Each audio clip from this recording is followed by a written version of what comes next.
નમસ્કાર મિત્રો, આજે સીધું ને સટમાં શેર બજારની વાત કરીશું. શેર બજાર તૂટી ગયું છે. આમ તો માનનીય વડાપ્રધાન નરેન્દ્ર મોદી, માનનીય ગૃહમંત્રી અમિત શાહ એ ચૂંટણીના પરિણામો આવે કે શેર બજાર ઊંચકાશે એની જે ભવિષ્યવાણીઓ કરતા હતા ને લોકોને પ્રેરતા હતા, એ લોકોના નાણાં એ ડૂબી રહ્યા છે. એ વાત આજે બહુ સ્પષ્ટ થઈ ગઈ છે અને એક અંદાજ મુજબ 32 લાખ કરોડ રૂપિયા લોકોના ડૂબી ગયા છે. આમાં બે શેર એ ડાઉન નથી ગયા. એમાં એક રિલાયન્સ છે અને બીજો એચડીએફસી બેંક નો શેર છે. પણ આમે એચડીએફસી બેંક નો શેર તો 20મી ફેબ્રુઆરીએ ડાઉન ગયો હતો અને આજે એના અધિકારીના સારા સમાચાર એમણે જ્યારે બજાર ચાલુ હતું ત્યારે જ એમણે વહેતા કર્યા, એટલે કદાચ એ ડાઉન જતા જતા રોકાઈ ગયો છે. અને રિલાયન્સ, તમે જાણો છો કે રિલાયન્સ કેવી કમાલો કરી શકે છે પોતાનો શેર ડાઉન ન જાય એને માટે. પણ બજાર છે ને કેમ ડાઉન જઈ રહ્યું છે એના અનેક કારણો છે આમ તો.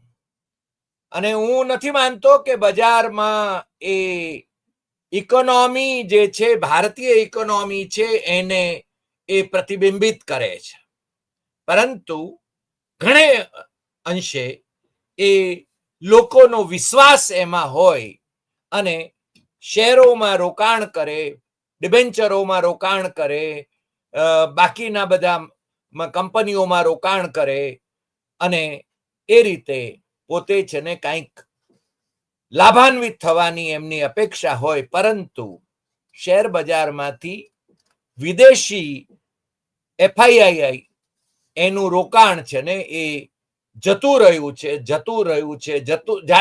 જ જાય છે અને દેશી એફઆઈઆઈ એને કોમ્પેન્સેટ કરવાની કોશિશ કરે છે, પરંતુ એનાથી હવે બહુ ઝાઝું ફરક પડે એવું લાગતું નથી. બજાર આજે ખૂબ નીચે ગયું છે. હું માનું છું ત્યાં સુધી છેલ્લે જે હતો એ સેન્સેક્સ એ 1000 પોઈન્ટ નીચે ગયાના સમાચાર હતા અને એ સમાચાર પછી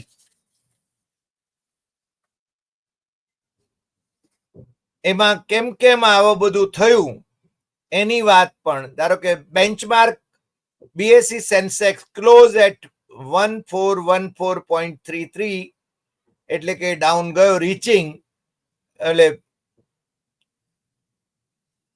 73,198.10 અને નિફ્ટી પણ it was down by 420.35 point, down 1.86% in the red, reaching 22,124.70.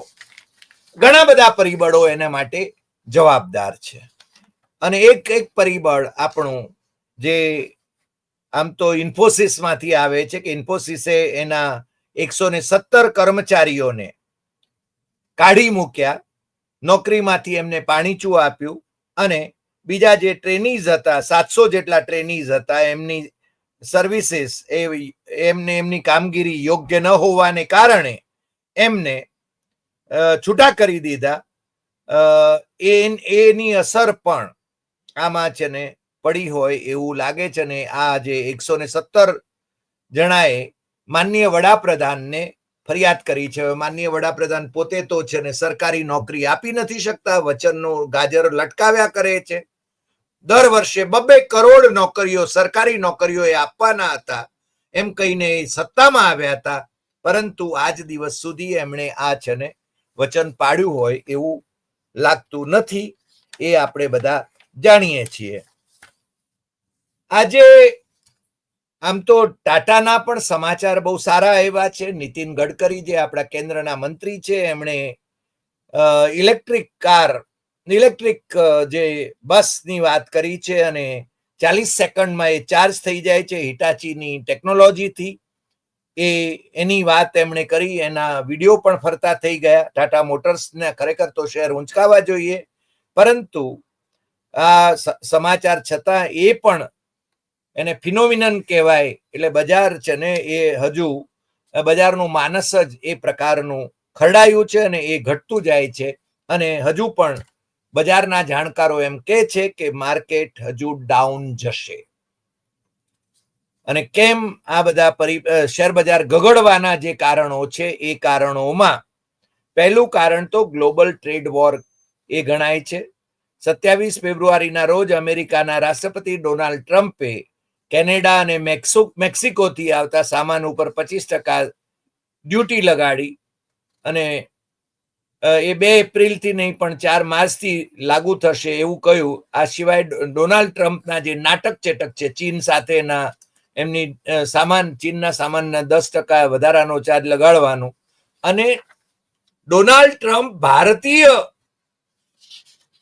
અર્થકારણને પણ કેવી રીતે અસર થઈ શકે એના સંદર્ભમાં એમણે છે ને નરેન્દ્ર મોદીને પણ ખખડાવીને કહી દીધું છે કે તમારી છે ને આટલી ઊંચી ડ્યુટી છે તમારા, તો એ ટેરિફ છે ને ઇક્વલ લેવલ ઉપર આપણે લાવવા પડશે.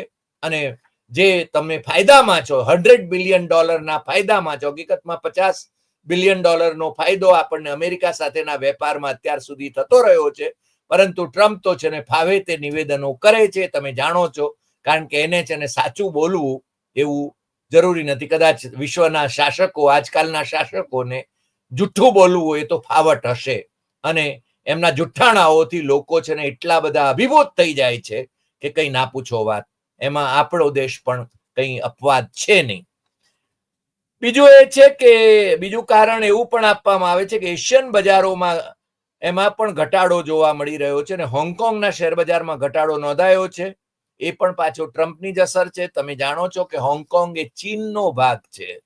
આપણે ત્યાં ઘણી વખતે હોંગકોંગ એને ઓટોનોમસ ગણાવવામાં આવે છે, પણ એ ચીનનો ભાગ છે. એટલે ટ્રમ્પ ભાઈની જે જાહેરાતો ટેરિફ અંગેની છે, એ જાહેરાતો એ ત્યાંના ચીન સાથેના વ્યવહારની, એના શેરમાં ઘટાડાની જે અસર થાય છે, કે જાપાનના શેર બજારમાં ભારે વેચવાલીનું દબાણ જોવા મળે છે, એની અસરો પણ ત્યાંથી આપણને જોવા મળે છે. એનું બીજું એક કારણ પણ એ છે કે અમેરિકામાં ગુરુવારે ટેક કંપની નેવિડિયા એ ચોથા ક્વાર્ટરના પરિણામો જાહેર કર્યા છે, જે બાદ નિકીના શેર 5 મહિનાના સૌથી નીચલા સ્તરે પહોંચી ગયા છે.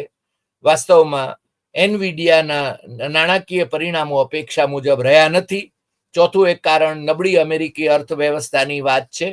અમેરિકાના આઈટી ઇન્ડેક્સમાં 4%નો ઘટાડો નોંધાયો છે, કારણ કે આંકડાઓથી જાણવા મળે છે કે ગત સપ્તાહે અમેરિકામાં સાપ્તાહિક બેરોજગારીના દાવામાં અપેક્ષા કરતા વધારે વૃદ્ધિ થઈ છે, જેનાથી એ ચિંતા સતાવવા લાગી છે કે વિશ્વની સૌથી મોટી અર્થવ્યવસ્થામાં મંદી જોવા મળી શકે છે. આ સિવાય ટ્રમ્પના ટેરિફને કારણે મોંઘવારી વધી શકે છે નહીં, વધવા માંડી છે હકીકતમાં તો. પાંચમું કારણ એ જીડીપી નો ડાટા છે. શેર બજારમાં ઘટાડાનું પાંચમું સૌથી મોટું કારણ જીડીપી નો ડેટા છે, જે આજે આવવાનો છે. ભારતનો ત્રીજા ક્વાર્ટર એટલે Q3 નો જીડીપી ડેટા આજે જાહેર કરવામાં આવવાનો હતો, અને એના પહેલા ક્વાર્ટરમાં મંદીની બાબતનો વિકાસનો દર 6.3 રહેવાની ધારણા છે.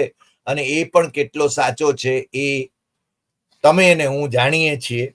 એટલે હકીકતમાં આજે તો આ શેર બજાર જે રીતે ડાઉન ગયું છે, એને કારણે માર્કેટ ખરા અર્થમાં તો એવો એક અંદાજ પણ આપવામાં આવ્યો છે. આમ ક્યારે એને એક્ઝેક્ટલી તો ગણવાનું અત્યારે મુશ્કેલ છે, પરંતુ એના ઘટાડાને કારણે કેટલું ધોવાણ થયું છે એના અંદાજમાં 11 લાખ કરોડ રૂપિયા એક ઝાટકે રોકાણકારોના ડૂબ્યાનો એક અંદાજ છે, અને બીજો અંદાજ એમ કે છે કે 32 લાખ કરોડ રૂપિયા ડૂબ્યા છે.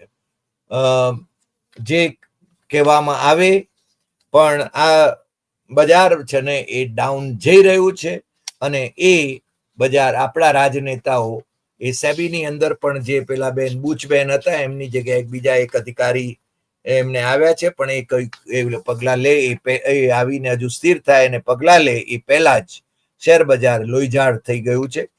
અને મેં કહ્યું એમ કે સેન્સેક્સમાં 1033 પોઈન્ટનો ઘટાડો નોંધાયો છે. હવે સોમવારે બજાર કઈ રીતે ખુલે છે એના તરફ આપણી નજર રહેશે, કારણ કે મેં કહ્યું એમ કે ટાટા મોટર્સ અને SBI State Bank of India એ સહિતના શેરોમાં ઘટાડો જોવા મળ્યો છે. હવે ટાટા મોટર્સના તો મેં તમને કહ્યું એમ નીતિન ગડકરીએ જે આજે જાહેરાત કરી આની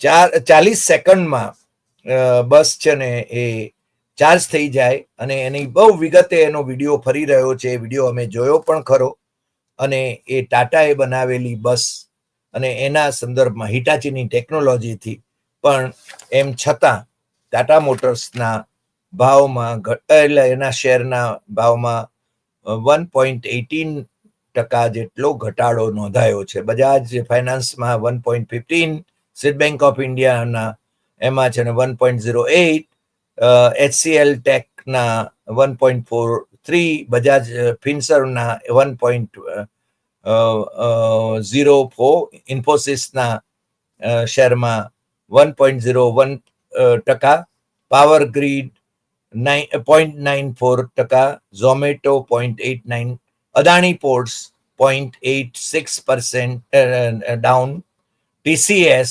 0.85% down, L&T 0.84% down, Nestle India 0.79% down, Bharti Airtel 0.77% down, Asian Paint 0.72% down, Kotak Mahindra 0.70% down, Titan 0.69% down, Sun Pharma 0.65% down, ICICI bank 0.56% down, Axis Bank 0.55% down, HDFC bank 0.42% down, Reliance Industry 0.29% down જઈને મને લાગે છે કે એમાં સુધારો નોંધાયો, અને HDFC બેંકમાં પણ છે ને સુધારો નોંધાયો હોય એવા વાવડ હતા. બાકીના પણ બધામાં એ રીતે ઘટાડો આપણને જોવા મળે છે. હવે સોમવારે જ્યારે બજાર ખુલે ત્યારે શું પરિસ્થિતિ સર્જાય છે એના તરફ આપણી નજર જરૂર રહેશે, અને એ વખતે વધુ મીમાંસા આપણે કરીશું. આજે આટલી વાત, ફરી મળીશું નવા એપિસોડમાં નવા વિષય સાથે. તમને જો આ એપિસોડ ગમ્યો હોય તો સૌથી વધુ શેર કરશો, લાઈક કરશો, કમેન્ટ કરશો, અને ખોટી સલાહોથી શેરમાં રોકાણ કરતા નહીં. તમે તમારી મેળે એનો અભ્યાસ કરીને કરશો એવું તો હું છેલ્લે જરૂર કહેવાનું પસંદ કરીશ. નમસ્કાર.